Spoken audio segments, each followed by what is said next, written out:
refugee is a legal category that applies to an individual who has fled persecution in their homeland on account of their membership in a particular social group, their religion, their political opinion, their nationality, or their ethnicity. Importantly, refugees have fled across an international border, and they cannot seek the protection of their home government. That's one of the critical components of the refugee status determination. Their home government is unable or unwilling to provide them protection, and so they must flee for their very lives. Now, before refugees receive that status from the United Nations High Commissioner for Refugees, they are what are called asylum seekers. An asylum seeker is someone who has already fled their homeland and they're seeking the protection of another government because their own government cannot provide them that safety. Both refugees and asylum seekers are those categories of vulnerable migrants who fled their homelands because of persecution. But there's another category that's important to understand in this entire world of humanitarian assistance to vulnerable migrants, and that is internally displaced person, or IDPs. Internally displaced people are oftentimes more vulnerable than refugees or asylum seekers. They've fled their home, they fled their village, they fled their place of residence because of persecution, but they haven't yet been able to cross an international border and seek protection. So oftentimes they're in the same precarious situation that they found themselves originally, and they're still fleeing actively from their persecutors. The current refugee crisis is the largest that we've seen since World War II.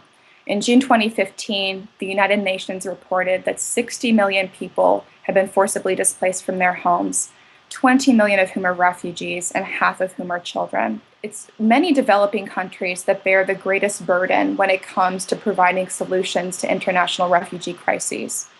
Western and developed nations host a minuscule percentage of the world's refugees. And many refugees remain in refugee camps for decades before they're able to repatriate, integrate locally, or be resettled to a third country. The first and the top priority is for refugees to be able to repatriate to their homeland once the situation has stabilized and it's safe for them to return home. So the second option is local integration. And this can work when the country that's been hosting refugees is able to integrate them into their social systems, assist them in cultural orientation and acquiring the language that they need to live there, when there are employment opportunities available, etc. But again, as I just mentioned, it's many developing countries with struggling economies that are hosting the majority of the world's refugees, and they don't have the ability to integrate these individuals into their economies.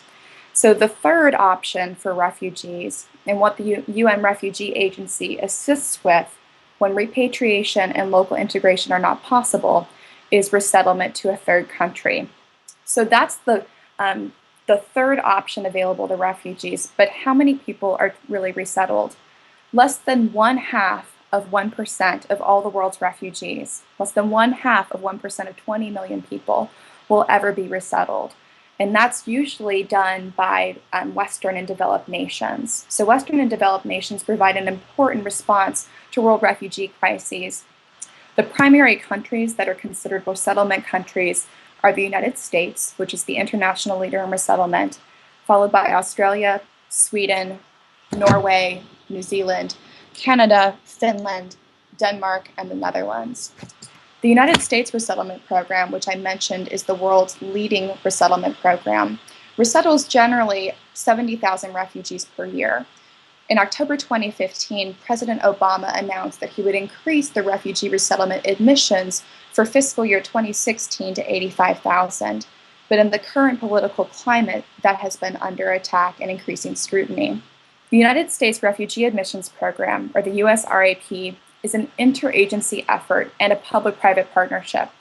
The Department of State, the Department of Health and Human Services, the Department of Homeland Security work in partnership with 9 private agencies across the United States who provide resettlement services to refugees. It's a strong example of public-private partnership, where the federal government works with these agencies, who in turn work with numerous community partners to welcome refugees to their communities. The Domestic and Foreign Missionary Society of the Episcopal Church, through its service, Episcopal Migration Ministries, is one of these 9 national resettlement agencies that provides services to refugees who are entering the United States. Episcopal Migration Ministries has 30 offices in 26 dioceses across the country.